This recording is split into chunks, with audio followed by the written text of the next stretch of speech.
Hello and welcome to another episode of Indian. Olá e bem-vindo a mais um episódio de Índia e a Esquerda Global. Se você é novo no programa, por favor, aperte o botão de inscrever-se. Considere também tornar-se um membro do YouTube, um apoiador no Patreon ou doar um pequeno valor usando o link na descrição. Mas no mínimo, assista a este programa, curta, compartilhe e comente. Sem mais delongas, deixe-me dar as boas-vindas ao nosso convidado desta noite, Professor Jeffrey Sachs. O professor Sachs é economista, analista de políticas públicas e uma das vozes mais importantes na geopolítica. Ele é professor na Universidade de Columbia. Professor Sachs, seja bem-vindo de volta ao Índia e à Esquerda Global. É ótimo estar de volta com vocês. Muito obrigado. Queria começar com a relação entre os Estados Unidos e a Rússia, já que isso tem estado no centro de muitas outras questões nos assuntos globais. E acho que, para aqueles de nós que vêm acompanhando o tema, a grande questão, se não a maior de todas, é se Washington, ou aqueles que negociam em nome de Washington, veem essas negociações como uma oportunidade de chantagear ou forçar a Rússia a um cessar-fogo, potencialmente apresentando isso como uma vitória para seu público interno, ou se consideram isso como uma renegociação do quadro de segurança na Eurásia, levando em conta as preocupações da Rússia. O que você acha que passa pela cabeça daqueles em Washington?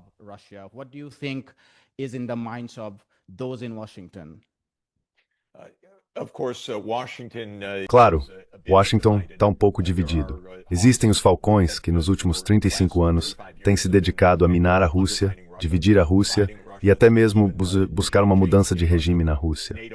A ampliação da OTAN fez parte desse programa. E isso nos causou muitos problemas, porque a Rússia não quer ser subordinada aos Estados Unidos. E ela se ressente, mais do que se ressente. Ela considera essa postura agressiva dos Estados Unidos como uma ameaça direta e imediata à segurança russa. Francamente, não os culpo por essa visão. Sou bastante crítico em relação a essa abordagem do Deep State dos Estados Unidos, que tem sido bastante consistente. Supostamente, Donald Trump queria fazer algo diferente.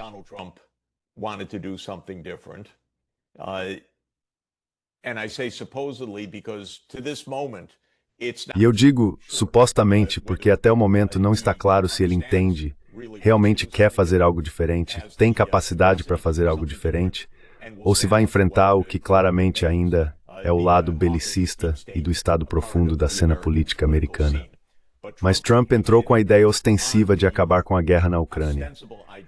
Foram feitas declarações informais de que sim, a ampliação da OTAN foi uma provocação e que podemos entender o ponto de vista da Rússia.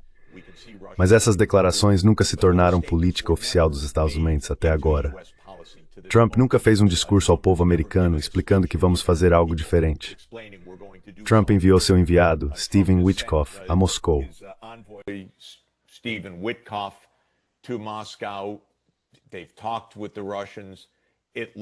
Eles conversaram com os russos.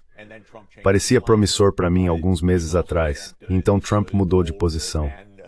Ele também enviou esse senhor idoso, o General Kellogg, que definitivamente reflete a linha dominante do cenário militar industrial nos Estados Unidos. E isso chega à sua pergunta específica. O que os Estados Unidos estão pedindo? Como a Rússia está respondendo? E qual é a verdadeira política americana neste momento? Os russos, para começar por aí, são muito claros. Eles dizem que essa guerra surgiu por causa de ações que ameaçam a segurança russa. E a maneira de acabar com a guerra é resolver as causas subjacentes desse conflito. E a principal delas é a expansão da OTAN.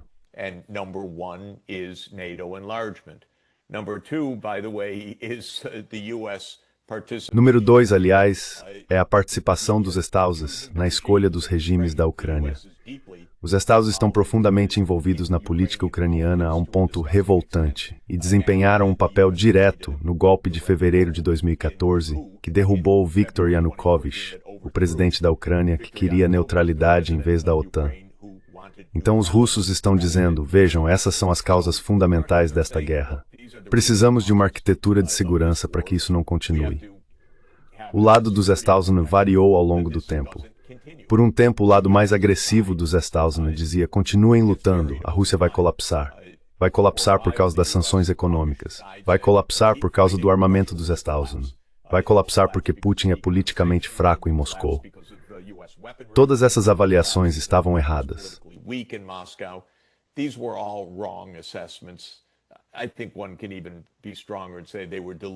Acho que se pode ser ainda mais enfático e dizer que foram avaliações delirantes, mas estavam erradas.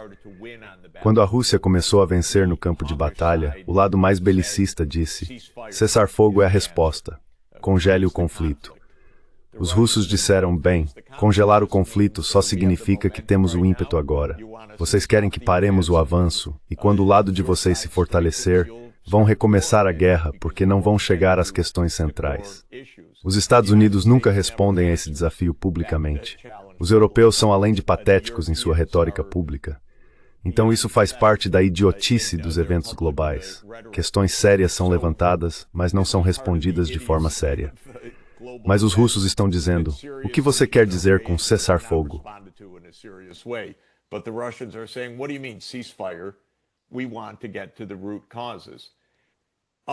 Queremos chegar às causas profundas. Até este momento, após um progresso inicial aparente em abordar as causas profundas, Trump recuou e passou a defender o cessar-fogo. Depois ele propôs um cessar-fogo incondicional dentro de uma abordagem de 10 dias. Foi assim que a Índia entrou nessa questão das tarifas. E então, de repente, 2 dias atrás, houve o anúncio de uma reunião entre Trump e Putin. O que isso significa? Bem, ninguém realmente sabe o que significa. Mas uma ideia, a ideia esperançosa, é que Witkoff fez declarações reais de consciência sobre as causas profundas e disposição para concordar em resolver as causas da guerra. Esse é o lado otimista, que talvez Trump esteja voltando ao que parecia ser o curso inicial.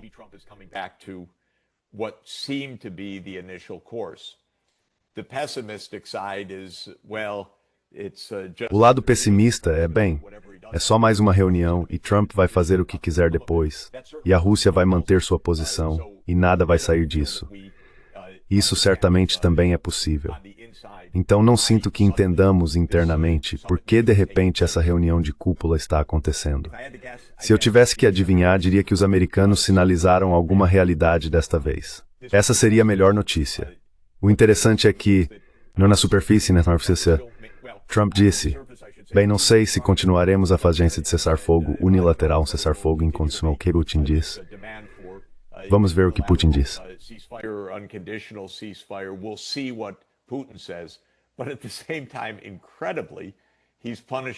Mas, ao mesmo tempo, incrivelmente, ele está punindo a Índia ao dizer: vocês têm que parar de comprar petróleo da Rússia e as tarifas estão entrando em vigor. Isso já está tendo grandes ramificações para a política global em questão de horas. No geral, acho que os Estados Unidos são incoerentes em sua política externa.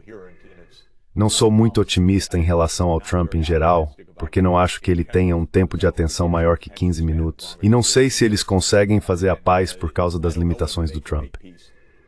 Mas posso dizer que eles deveriam buscar a paz. E a Rússia, na verdade, está do lado certo nessa questão, que é parar a expansão da OTAN. Isso nunca deveria ter acontecido. É preciso tratar das questões dos territórios. A Crimeia, claro, nunca vai voltar para a Ucrânia, considerando toda a história e as circunstâncias, mas há espaço para acabar com essa guerra e ela deve ser encerrada. No way that are in sports e tal temos fraudes para frente.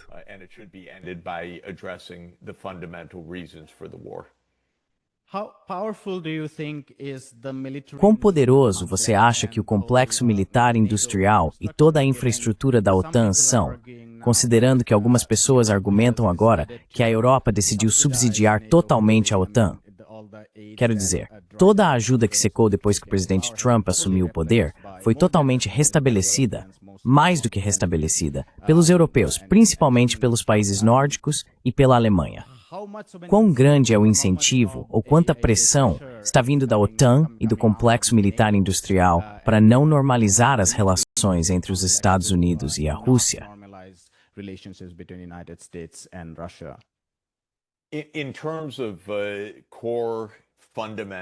Em termos de poder fundamental, Donald Trump poderia acabar com a guerra, dizer à OTAN que a ampliação não vai avançar e realizar isso. A Europa não conseguiria sustentar o esforço de guerra, mesmo que decidisse que isso era de seu interesse. Ao mesmo tempo, Trump teria que administrar isso politicamente de uma forma bastante sofisticada e consistente, porque enfrentaria oposição de todos os lados, começando dentro dos Estados Unidos, no Congresso, com senadores como, mais notoriamente, Lindsey Graham e Richard Blumenthal, mas também muitos outros senadores que basicamente fazem parte do complexo industrial militar. Eles estão no Comitê de Serviços Armados. A mentalidade em Washington é de guerra o tempo todo. Então, um presidente precisa mudar essa mentalidade.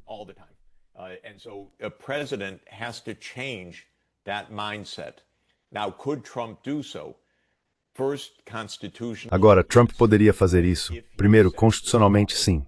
Se ele disser que vamos parar, os Estados vão parar.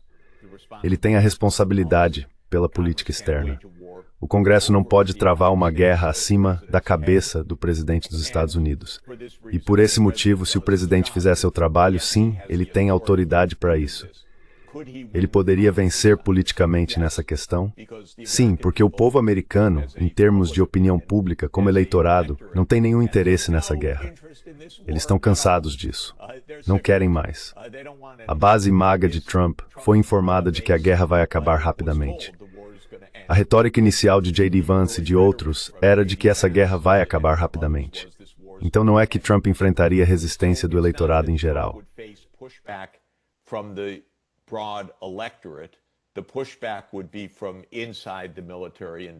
A resistência viria de dentro do complexo militar industrial. Depois vem a Europa. Sim, os europeus basicamente querem que a guerra continue. Acho que isso é profundamente equivocado do ponto de vista deles, dos interesses da Europa. O interesse da Europa é, na verdade, ter relações abertas e normais com a Rússia, porque Europa e Rússia têm economias complementares. Eles se saem bem quando comercializam entre si. Ambos sofrem quando o comércio é interrompido, embora a Europa sofra ainda mais. É o apêndice ocidental da Eurásia. A Rússia pode recorrer à Índia, pode recorrer à China, pode recorrer a outros lugares, enquanto a Europa, na verdade, é mais dependente da Rússia do que a Rússia é da Europa.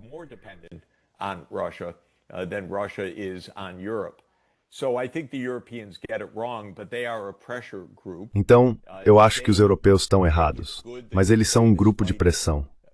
Eles acham que é bom que a Ucrânia esteja lutando contra a Rússia, porque pensam que assim há menos chance de a Rússia estar em nossa fronteira.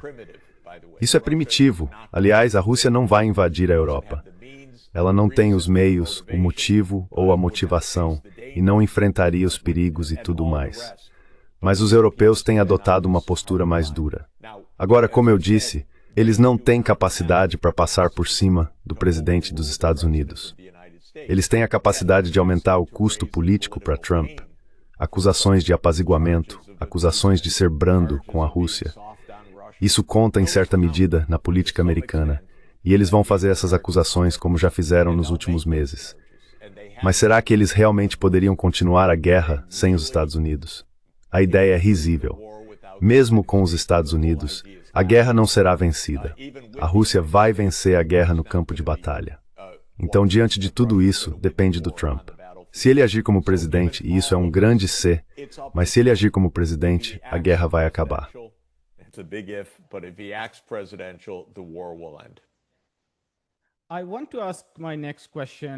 Quero fazer minha próxima pergunta sobre, digamos, governança econômica internacional. E quero abordar isso através dessas chamadas tarifas, guerra econômica. Acho que tarifas é um termo um pouco enganoso aqui, porque se você acompanhar de perto, quero dizer, o acordo com a Indonésia, o professor Jeffrey Sachs escreveu sobre isso, os Estados Unidos estão trazendo todo tipo de coisa para a mesa. Direitos de investimento, direitos de patente, alfândega digital, não é fator de qualidade, e assim por diante. Na África do Sul, existe localmente o caso Paletu, e esse é o também Hadsili e no Sol Branco.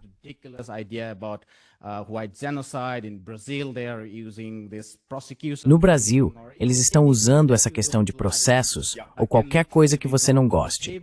Literalmente, qualquer coisa pode ser colocada na mesa, e sob o pretexto de tarifas e déficits comerciais, você pode pressionar outras nações.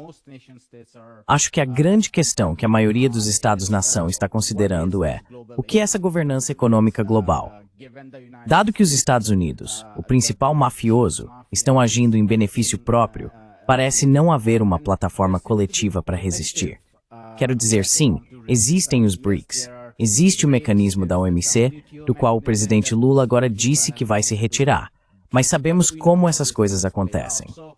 Então, quais são seus pensamentos sobre o que isso está fazendo, em especial para a relação Norte-Sul?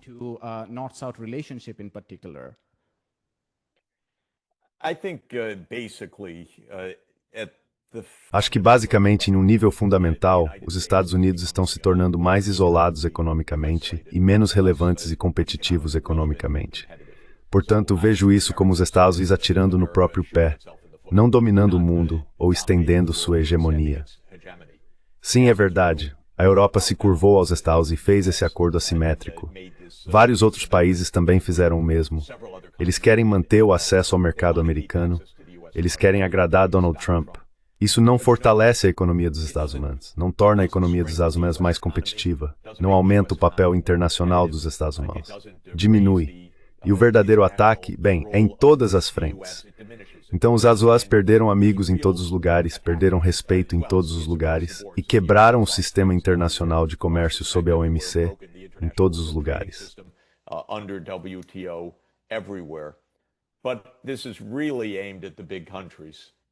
Mas isso é realmente direcionado aos grandes países.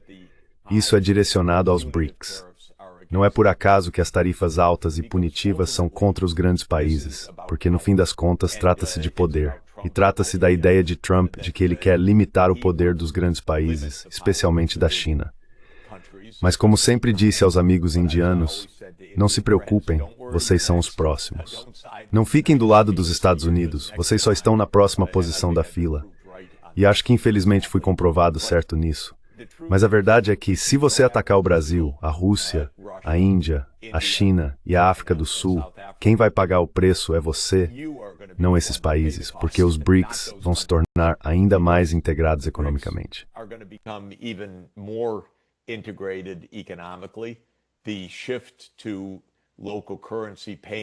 A mudança para pagamentos em moeda local vai acelerar. A internacionalização do renminbi definitivamente vai acelerar. O anúncio da Índia hoje, ainda que eu não saiba todos os detalhes, mas o anúncio de que está cancelando compras militares dos Estados Unidos, isso vai chamar a atenção em Washington. E se isso for realmente o caso, é algo estratégico do ponto de vista americano. E o que a Índia está fazendo é absolutamente correto. O que vejo é que, em até 48 horas após essas tarifas punitivas e as ameaças, e os 25% de tarifas extras sobre a Índia e as tarifas punitivas sobre o Brasil, isso está, na verdade, elevando a diplomacia dos BRICS a um novo patamar.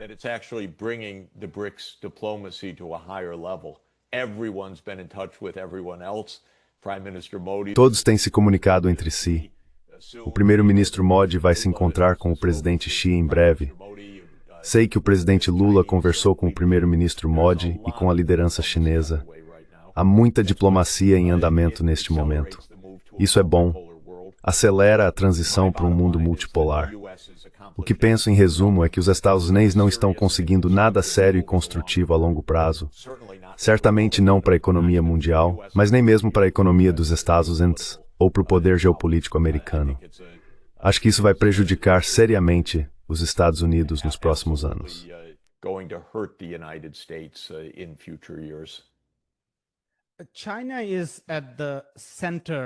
A China está no centro de muitas das ações dos Estados Unidos.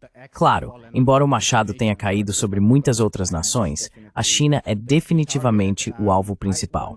Gostaria de saber se você poderia compartilhar algumas ideias sobre o que acha que será o futuro da relação entre os Estados Unidos e a China. E uma pergunta específica seria: o que você acha que pode acontecer no Estreito de Taiwan? Quão volátil é a situação? Vimos recentemente a tentativa do DPP de destituir 24 legisladores, de, você sabe, afastar os legisladores do KMT, o que algumas pessoas interpretam como um sinal de fadiga dentro de Taiwan em relação a esse conceito identitário de retórica anti-China, mas outros também dizem que isso não tem muito a ver com isso, é mais baseado em questões locais. Mas Taiwan está em uma posição muito perigosa. Estamos vendo as Filipinas sendo incluídas nesse alcance de mísseis e assim por diante. Por favor, compartilhe seus pensamentos sobre isso. Please share your thoughts on that. Yes, fundamental point. Sim. Ponto fundamental. A grande estratégia dos Estados Unidos é a hegemonia dos Estados. E esse é o ponto de partida para tudo que estamos discutindo. Os Estados Unidos visam ser o número um, supõem que são o número um e planejam continuar assim. É muita ilusão. É muito anacronismo. Mas essa é a ideia americana. A China é a principal ameaça à hegemonia americana. A China diz não, não queremos um hegemon e não nos submetemos a ameaças ou exigências dos Estados Unidos. Essa visão da China como ameaça ou inimiga tem cerca de 15 anos agora. Por quase 40 anos, a China foi basicamente vista como apoiadora da hegemonia dos Estados Unidos, como um contrapeso à União Soviética ou como um contrapeso à Rússia, mas nunca, aliás, como um país com seus próprios interesses, e sim sempre em termos de como serve às aspirações hegemônicas dos Estados Unidos. A partir de 2010, a elite americana passou a ver a China como uma ameaça inesperada.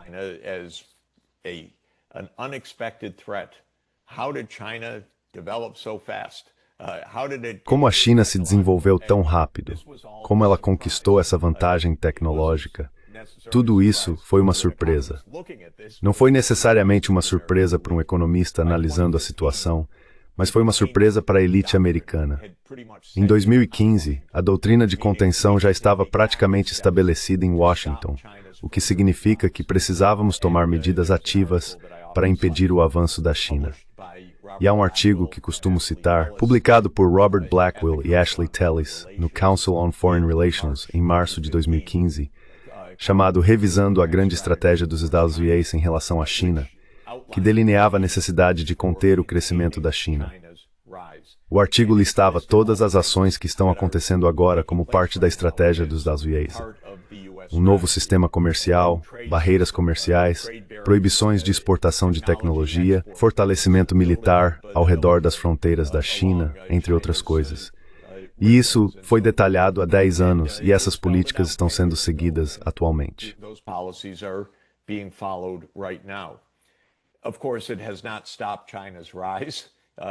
Claro, isso não impediu a ascensão da China. Os Estados Unidos não podem impedir a ascensão da China.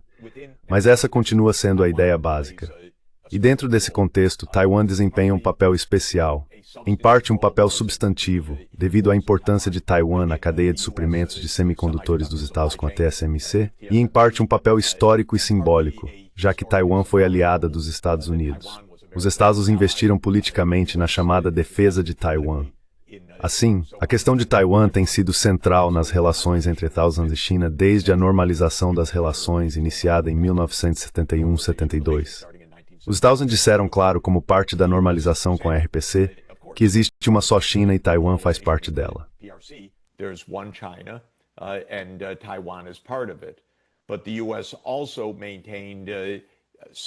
Mas os Estados Unidos também mantiveram algum direito autoproclamado de defender Taiwan e de pedir uma resolução pacífica das tensões no Estreito de Taiwan. O que aconteceu nos últimos 10 anos é que os Estados Unidos se tornaram mais enfáticos ao afirmar que defendem Taiwan.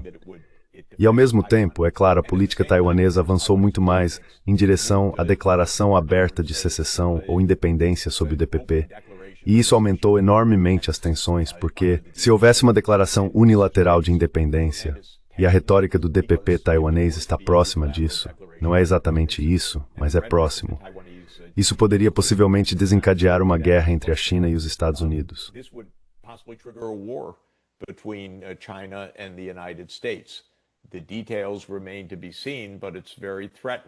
Os detalhes ainda precisam ser vistos, mas é uma situação muito ameaçadora.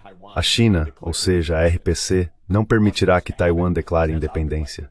Muito menos ter independência, isso está fora de questão.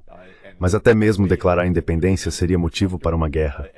E, aliás, os americanos deveriam se lembrar de Fort Sumter em dezembro de 1860 e da Declaração de Independência pela Confederação Americana. Não terminou bem. Levou a uma guerra civil devastadora para os Estados Unidos. Então, essa é a situação do outro lado do Estreito de Taiwan. É muito tensa. Os políticos americanos são estúpidos, muitos, um grande número. São bombásticos. Gostam de aparecer nas notícias. They like to be in the news. They like to fly to Taipei Eles gostam de voar para Taipei para mostrar seu apoio. Tudo isso, na minha opinião, soma-se ao potencial de Taiwan se tornar a Ucrânia do leste asiático. E com isso quero dizer que a Ucrânia declarou sua intenção de entrar para a OTAN. Aliás, só declarou isso depois que os Estados Unidos instalaram um governo que faria essa declaração. Mas quando a Ucrânia fez essa declaração, tornou-se o campo de batalha de uma guerra entre os Estados Unidos e a Rússia. E se os líderes taiwaneses derem esse passo, ou se os Estados Unidos fizerem algo muito provocativo em termos de militarização do seu apoio a Taiwan, pode haver um conflito aberto que seria devastador, absolutamente devastador, horrivelmente ameaçador para o mundo.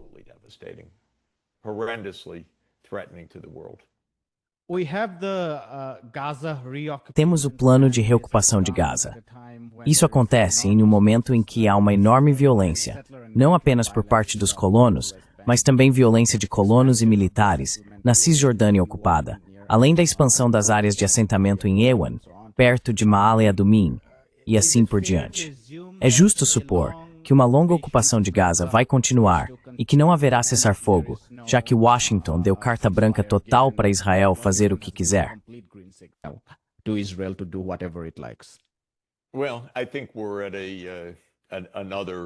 Bem, acho que estamos em outro momento da verdade. Em primeiro lugar, Israel está faminta, 2 milhões de pessoas neste momento. Então temos um genocídio acontecendo diante dos nossos olhos.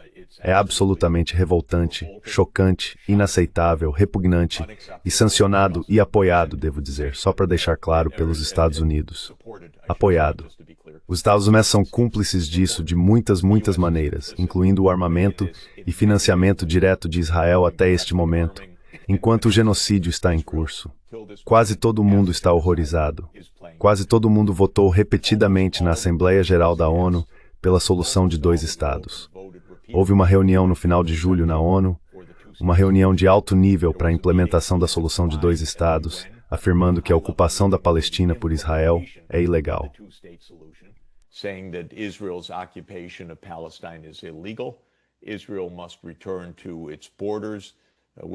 Israel deve retornar às suas fronteiras, que são as de 4 de junho de 1967. Deve ser constituído um Estado da Palestina. Essa foi a declaração final no final de julho. Ela conta com o apoio de mais de 180 países. Os únicos que realmente se opõem são Israel, Estados Unidos, Argentina, Paraguai, Micronésia, Nauru, Papua Nova Guiné e acho que talvez Vanuatu em algumas votações.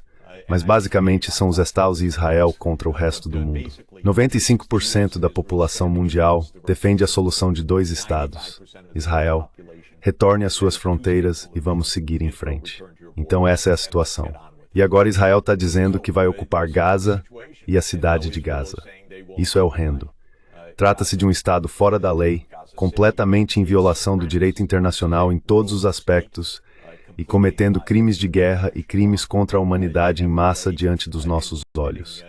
Isso precisa ser interrompido.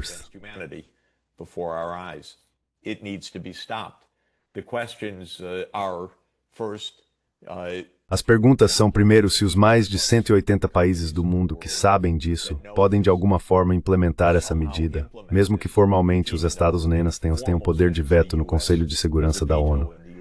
Mas o sentimento esmagador do mundo é de que isso precisa parar. Israel poderia ser suspenso da Assembleia Geral da ONU. Israel poderia ser sancionado de várias maneiras. Países poderiam encerrar suas relações diplomáticas, poderiam impor bloqueios, não apenas de armas, mas de outros tipos de comércio. Mas o genocídio não deveria continuar diante dos nossos olhos. A segunda pergunta é: os Estados Unidos mudariam sua posição algum dia? E aqui, como em muitas outras áreas, a opinião pública americana está agora de forma bastante decisiva ao lado dos palestinos, talvez numa proporção de 75 a 35 aproximadamente. 65-35, roughly speaking. It's a massive change of American public opinion. É uma mudança enorme na opinião pública americana nos últimos 3 anos. Então os políticos estão indo contra a opinião pública americana. Isso não é tão raro em muitas questões nos Estados Unidos. É um sistema político muito instável. Ele não representa a opinião pública nem mesmo os interesses americanos.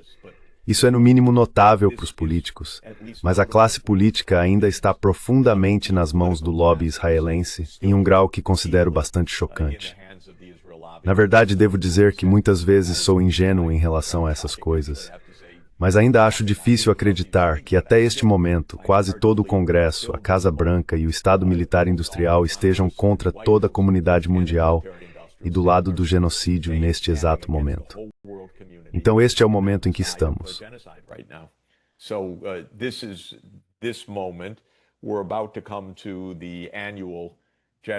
Estamos prestes a chegar às reuniões anuais da Assembleia Geral, nas quais França, Reino Unido e vários outros países irão participar.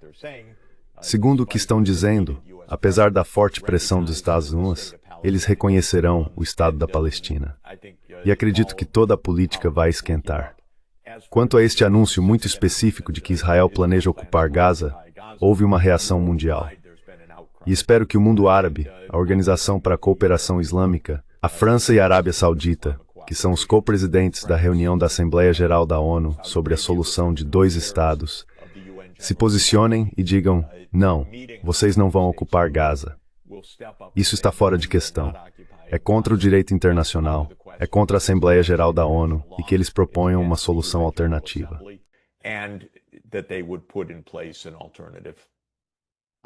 Mas está parafrasando a plane, não é uma pergunta, sobre o tempo acabou. Isso me permitiria fazer uma última pergunta. No Manifesto, Certo. Sempre quis te perguntar sobre IA, já que você é economista e pensa sobre desenvolvimento. A IA é meio que central para as nossas vidas de tantas maneiras, para o mercado de trabalho, para a tecnologia de ponta.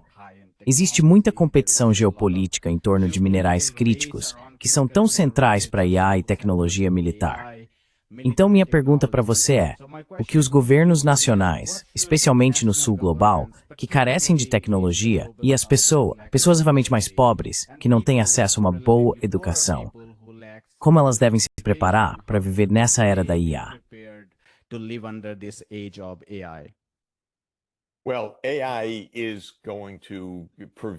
Bem, a IA vai permear todas as economias e todos os setores, então será fundamental tanto para economias ricas quanto para pobres.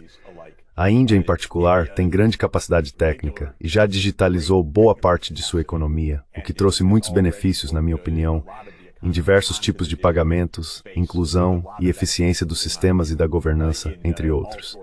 E o país deve planejar a incorporação da IA.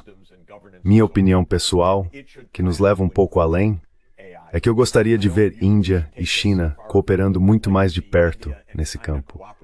A China está fazendo um trabalho fantástico em IA. E um dos pontos notáveis sobre a China para competir com as grandes empresas de tecnologia dos Estados Unidos é que a China adotou o código aberto.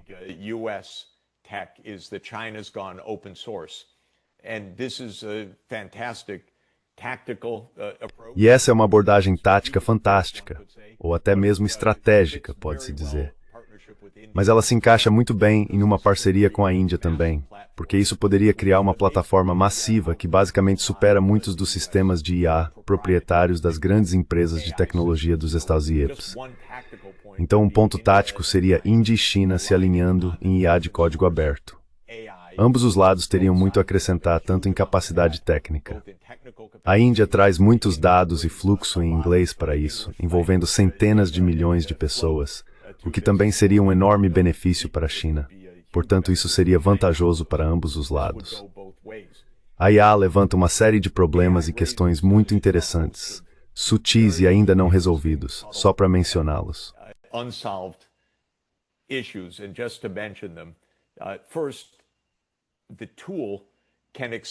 Primeiro, a ferramenta pode acelerar o desenvolvimento de forma massiva.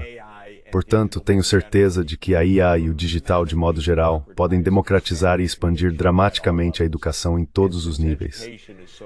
E como a educação é tão fundamental, todas as universidades podem ser online. Todas as escolas podem ter tutores individuais em forma de avatar para os alunos. Podemos fazer muito para melhorar a educação por meio dessas próprias ferramentas. E a propósito, atualmente faço todo o meu ensino online. Então, na prática, tenho uma sala de aula global. Existem maneiras de usar essas tecnologias, que, na minha opinião, serão ótimas para dar saltos de desenvolvimento. A IA vai resolver grandes problemas na área da saúde, especialmente onde não há médicos.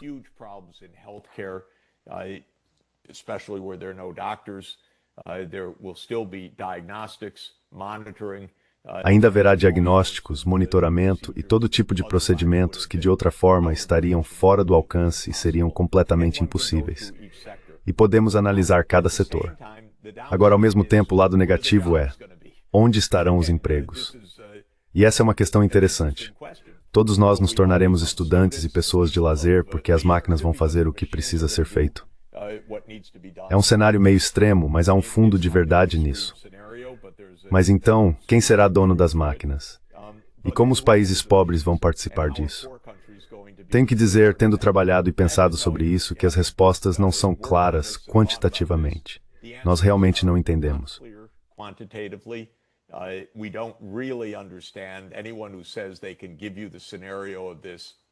Quem diz que pode prever esse cenário, eu não acredito, porque realmente não sabemos como isso vai se desenrolar. Os países devem, sem dúvida, planejar a rápida incorporação da IA nos serviços públicos, na governança, nos setores-chave da economia, seja agricultura, mineração, manufatura e assim por diante. Fazer parte disso e ter a infraestrutura física para aproveitar essa oportunidade é fundamental. Então, a Índia também precisa investir em robótica, mesmo que isso pareça prematuro de certa forma. Eles são um país de 1,5 bilhão de pessoas. Essa é uma economia que vai evoluir rapidamente. E aqueles que demorarem nisso, acredito que vão acabar ficando cada vez mais para trás.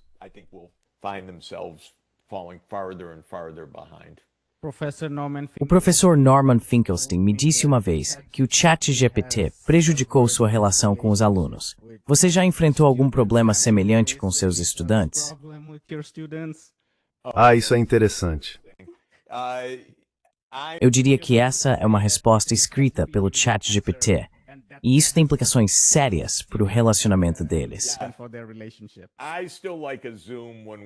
Eu ainda prefiro um Zoom quando estamos olhando um ao outro nos olhos. Então continuo tendo mais conversas com mais estudantes de todo o mundo do que nunca.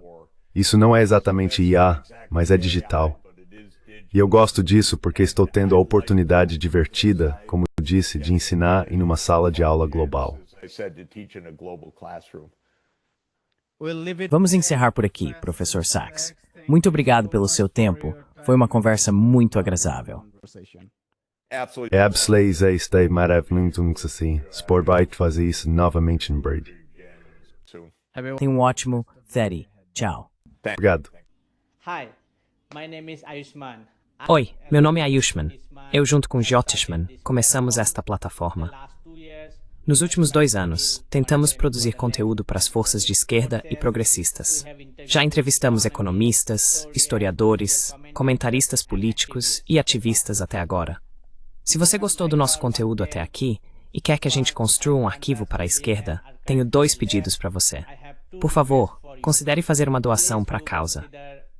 O link está na descrição abaixo. E se não puder fazer isso, não fique triste.